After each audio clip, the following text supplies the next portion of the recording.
Hit বা তাপ। তাপ কি? তাপ একটা শক্তি। সেই শক্তিটা কোনো বস্তুকে দিলে বস্তুর উষ্ণতা বাড়ে, উষ্ণতা বৃদ্ধি পায়।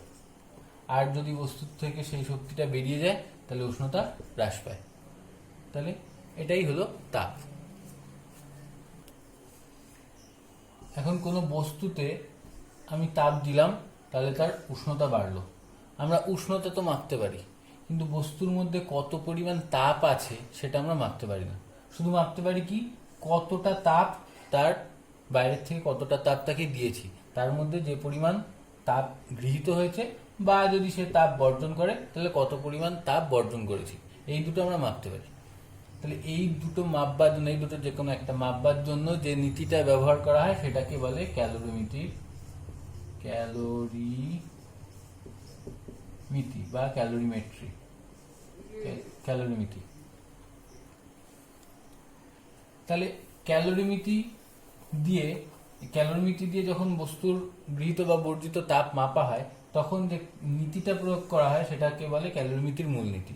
ধর দুটো বস্তু এরকম আছে, এটার উষ্ণতা T1 আর এটার উষ্ণতা T2। ধরে নাও T1 is greater than T2। এইবারে এদের দুজনকে যদি এক সংস্পর্শে আনা হয়, পাশাপাশি এনে রাখা হলো, তাহলে T1 গ্রেটার দ্যান T2 যেহেতু, তাহলে T1 থেকে শক্তি T2 তে যাবে, এই বস্তুটার থেকে শক্তি এই বস্তুটাতে যাবে, কারণ উচ্চ তাপ যার, উচ্চ উষ্ণতায় যে আছে তার থেকে তাপ নিম্ন উষ্ণতার দিকে প্রবাহিত হবে। তাহলে এরকম হয়ে একটা সময় যখন এদের দুজনেরই উষ্ণতা সমান হয়ে যাবে, তখন এদের মধ্যে তাপ প্রবাহ বন্ধ হয়ে যাবে। এবার ক্যালোরিমিতির মূলনীতি বলছে যে এখান থেকে যতখানি শক্তি বর্জন হয়েছে ততখানি শক্তি এর মধ্যে ঢুকেছে। তাহলে এর দ্বারা বর্জিত তাপ সমান এর দ্বারা গৃহীত তাপ, এটাই হলো ক্যালোরিমিতির মূলনীতি। জিরোথ ল, এটা আমাদের তাপের ক্ষেত্রে কাজে লাগে। জিরোথ ল কি বলছে? তিনটে বস্তু আছে এ, বি, সি। যদি একই এনভায়রনমেন্টে এরা তিনজন থাকে এবং এ আর বি এর উষ্ণতা যদি সেম হয়, তাহলে অবশ্যই সি এর উষ্ণতাও সেম হবে। এটাই জিরোথ ল, যে দুজনের উষ্ণতা সেম হলে অপরজনেরা কানেক্টেড যদি থাকে একই এনভায়রনমেন্টের মধ্যে, তাহলে এ আর বি এর উষ্ণতা সেম হলে সি এর উষ্ণতাও এ আর বি এর সমান হবে। মনে করো একটা বস্তুতে কিছু পরিমাণ তাপ দেওয়া হলো, ধরি আমি ওকে এইচ পরিমাণ তাপ দেওয়া হয়েছে, তার জন্যে ওর উষ্ণতা বৃদ্ধি পাবে। ধরলাম ওর উষ্ণতা বৃদ্ধির পরিমাণ টি, তাহলে টি সমান উষ্ণতার বৃদ্ধি। এটা মাথায় রাখতে হবে, এই টিটা কিন্তু সময় নয়, সময় না। তাহলে এখন এই বস্তুটার যে তাপটা গ্রহণ করেছে সেই তাপের পরিমাণটাকে নির্ণয় করবার জন্য ক্যালোরিমিতির মূলনীতি আছে। এবার সেই দিয়ে আমরা যে অঙ্কগুলো করতে হয় তার জন্য ফর্মুলাটা হচ্ছে H = mST। এই ফর্মুলাটা মুখস্থ করতে হবে, কাজে লাগবে। যেখানে এমটা হলো ভর, এস হলো আপেক্ষিক তাপ, আর টি হলো এই উষ্ণতা বৃদ্ধি, আর এইচ হলো ওর গৃহীত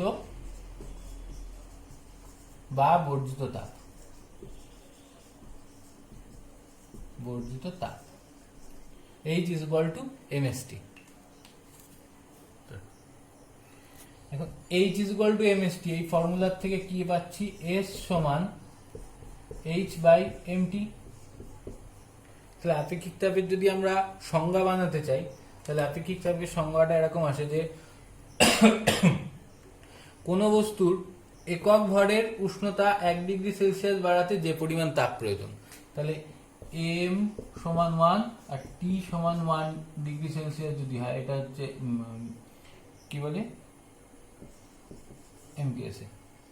তাহলে কোনো বস্তুর ভর 1 কেজি আর তার উষ্ণতা যদি 1 ডিগ্রি সেলসিয়াস বাড়ানো হয়, তাহলে তার যে পরিমাণ তাপ লাগবে সেটাই হবে হচ্ছে ওর আপেক্ষিক তাপ।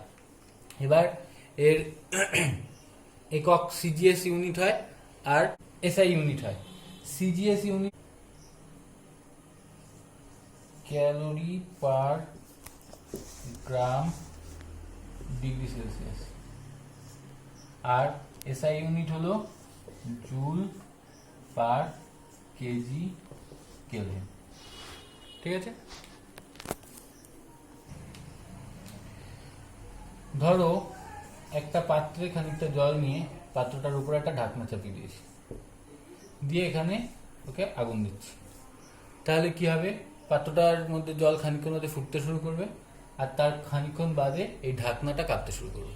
তাহলে এখানে কি হলো, হিট এনার্জি দিয়ে আমি কি করলাম, এই পাত্রের ঢাকনাটাকে কাঁপাচ্ছি, তাহলে হিট এনার্জি এখানে মেকানিক্যাল এনার্জিতে কনভার্ট হচ্ছে। তাহলে এখানে কি হলো, তাপ শক্তি যান্ত্রিক শক্তিতে রূপান্তরিত হচ্ছে।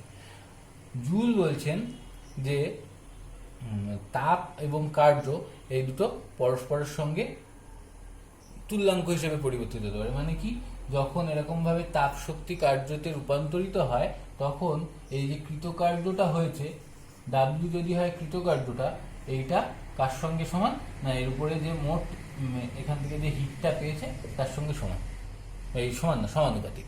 তাহলে এটা হলো তাপ শক্তির কৃতকার্যের রূপান্তরের তুল্যতা। এখান থেকে কি পাবো, যদি আমি সমান চিহ্ন আনতে চাই সমানুপাতিক তুলে, তাহলে একটা কনস্ট্যান্ট আসবে, সেটাকে জে দিয়ে প্রকাশ করা হয়, সেটাকে বলে হচ্ছে জুল তুল্যাঙ্ক বা যান্ত্রিক তুল্যাঙ্ক, তাপের যান্ত্রিক তুল্যাঙ্ক। এখন এই তাপের যান্ত্রিক তুল্যাঙ্কের এটার একক কি, তাহলে এটা কিরকম হবে, জে সমান ডাব্লিউ বাই এইচ। ডাব্লিউটা কি, ডাব্লিউটা হচ্ছে কৃতকার্য, আর এইচটা হলো তাপ। তাহলে এর একক কি হবে, সিজিএস একক হবে আর পার ক্যালোরি, তাই তো। আর এসআই একক কি হবে, joule per calorie, joule per calorie. ঠিক আছে,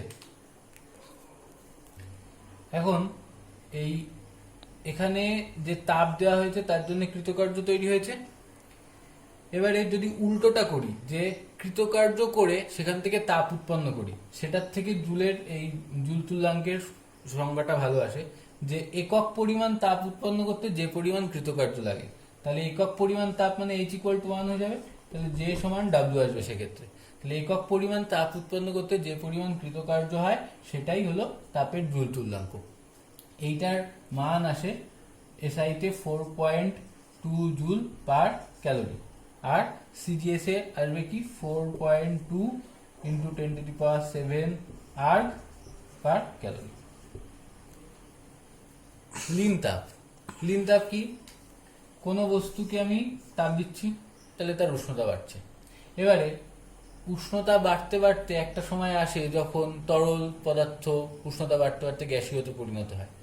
যে জায়গায় এসে তরল পদার্থের অবস্থার পরিবর্তন হয়ে যায়, মানে তরল পদার্থটা তরল না থেকে এবারে গ্যাস হয়ে যায়, সেই পর্যায়টুকানিতে, যেটুকানিতে তরল থেকে গ্যাসে পরিণত হচ্ছে, সেই সময় বস্তুর মোট তাপের কোনো পরিবর্তন হয় না, মানে উষ্ণতার কোনো পরিবর্তন হয় না, তাপের পরিবর্তন হয়, উষ্ণতার পরিবর্তন হয় না। কি হয়, ওই সময়টাতে বস্তুটা খানিকটা তাপ নিয়ে সে নিজের জাস্ট অবস্থার পরিবর্তন করে। এই যে তাপটুকানিতে বস্তুর উষ্ণতার পরিবর্তন না হয়ে শুধুমাত্র অবস্থার পরিবর্তন হচ্ছে, সেই তাপকে বলে লিন তাপ। জলের ক্ষেত্রে বরফ থেকে যখন জল গলে আবার জলে নর্মালি হয়ে যাচ্ছে, তখন এই অবস্থার পরিবর্তনের জন্য 80 ক্যালোরি পার গ্রাম উষ্ণতা, এই তাপ লাগে। মানে 1 গ্রাম বরফকে জলে পরিণত করতে, যাতে 0°C টেম্পারেচার ফিক্স থাকবে, সেইটা করতে 80 ক্যালোরি তাপের প্রয়োজন। উল্টোটাও তাই, যে 1 গ্রাম জলকে 1 গ্রাম জলকে 1 গ্রাম বরফে পরিণত করতে 0°C উষ্ণতায় 80 ক্যালোরি তাপ তার থেকে নিষ্কাশন করতে হয়। আবার বাষ্পীভবনের ক্ষেত্রে কি, 1 গ্রাম জলকে 537 ক্যালোরি তাপ দিলে সেই জলটা 1 গ্রাম বাষ্পে পরিণত হয়, যার উষ্ণতাও 100°C থাকে। উল্টো রূপে 1 গ্রাম 100°C উষ্ণতার বাষ্প থেকে 537 ক্যালোরি তাপ নিষ্কাশন করলে সেই বাষ্পটা 1 গ্রাম তরলে পরিণত হয়। ধরো একটা পাত্র আছে, পাত্রের মধ্যে খানিকটা জল আছে, এবার পাত্রের মুখটা আটকানো। এবারে এনভায়রনমেন্টাল যে হিট আছে সেই হিট পেয়ে এই জলের যে জলটা আছে সেখান থেকে একটা একটা করে জলকণা এই পাত্রের মধ্যে বাষ্প হয়ে উপরে উঠতে থাকে। তাহলে এখানে একটা করে বাষ্পের কণা জমছে। এরকম করতে করতে এখানে যখন অনেক বাষ্প তৈরি হয়ে যাবে, জলের বাষ্প, তখন কি হবে, এই জলের বাষ্প দ্বারা এই জায়গাটা একটা সময় ভর্তি হয়ে যাবে। যখন এই জলের বাষ্পের দ্বারা এই জায়গাটা ভর্তি হয়ে যাবে তখন এই জায়গাটাকে আমরা বলবো সম্পৃক্ত বাষ্প। আর যতক্ষণ না এটা সম্পূর্ণরূপে পূরণ হচ্ছে বাষ্প দ্বারা ততক্ষণ সেটাকে বলবো অসম্পৃক্ত বাষ্প। এইবারে সম্পৃক্ত বাষ্প এই তলের উপরে একরকম চাপ দেবে আর অসম্পৃক্ত বাষ্পের চাপ আর একরকম হবে। তাহলে সম্পৃক্ত বাষ্প এবং অসম্পৃক্ত বাষ্পের চাপ বিভিন্ন রকমের হয়। এখন আমাদের পরিবেশে শীতকালে কি হয়, টেম্পারেচার কমতে থাকে। এইবারে টেম্পারেচার কমতে কমতে আমাদের যে টোটাল বায়ু আছে এই বায়ুতে জলীয় বাষ্প অনেক থাকে। টেম্পারেচার কমতে কমতে একটা সময় এই বায়ুর টেম্পারেচারও কমে যায়। এইবার বায়ুতে থাকা যে জলীয় বাষ্পগুলো রয়েছে সেই জলীয় বাষ্পগুলো এই টেম্পারেচারের উপরে ডিপেন্ড করে হয় কি, এই বায়ুতে যত ম্যাক্সিমাম থাকতে পারে জলীয় বাষ্পের পরিমাণ, সেই পরিমাণ জলীয় বাষ্পে এই বায়ুটা সম্পৃক্ত হয়ে যায়।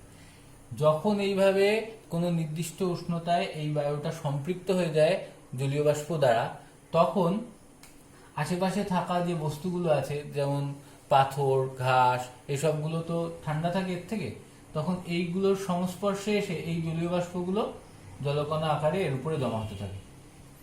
এইটাকে আমরা বলি শিশির। আর কোনো কোনো সময় হয় কি, যে বাতাসে যখন অনেক ধূলিকণা থাকে তখন এই জলীয় বাষ্পগুলো ওই ধূলিকণাগুলোকে আশ্রয় করে বাতাসে ভাসতে থাকে। এটাকে আমরা বলি কুয়াশা। এই দুটো জিনিসই সম্পৃক্ত বাষ্পের ক্ষেত্রেই হয় এবং বাতাসের উষ্ণতা যে নির্দিষ্ট উষ্ণতায় পুরোটা সম্পৃক্ত হয়ে যায় সেটাকে বলি শিশিরাঙ্ক।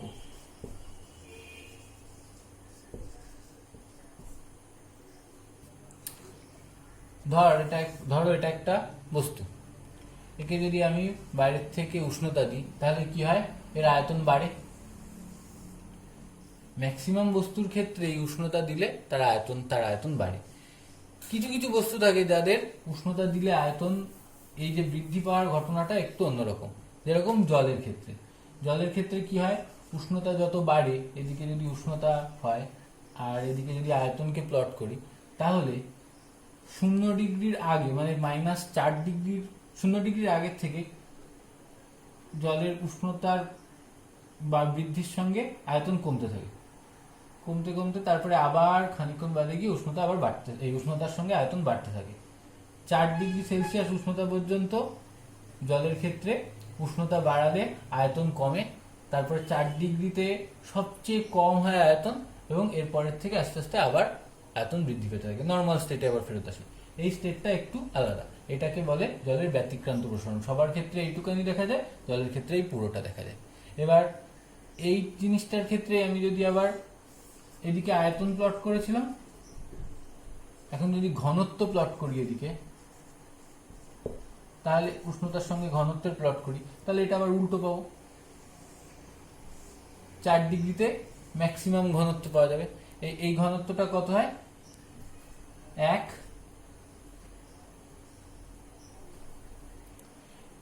এখানে ঘনত্বটা হলো 1 গ্রাম পার সেন্টিমিটার কিউব। ঠিক আছে। এবার জলের এই যে ব্যতিক্রান্ত প্রসারণ এটা হয় তার কারণ আমরা কি জানি, জল হলো H2O, যার আকারটা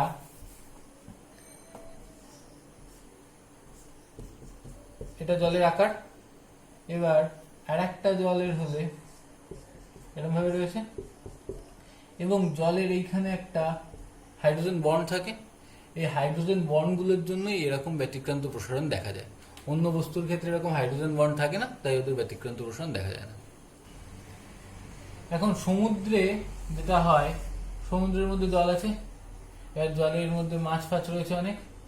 এবার সমুদ্রের জল অনেক সময় বরফে ঢেকে গেছে, শীতকালে বরফে ঢাকা থাকে।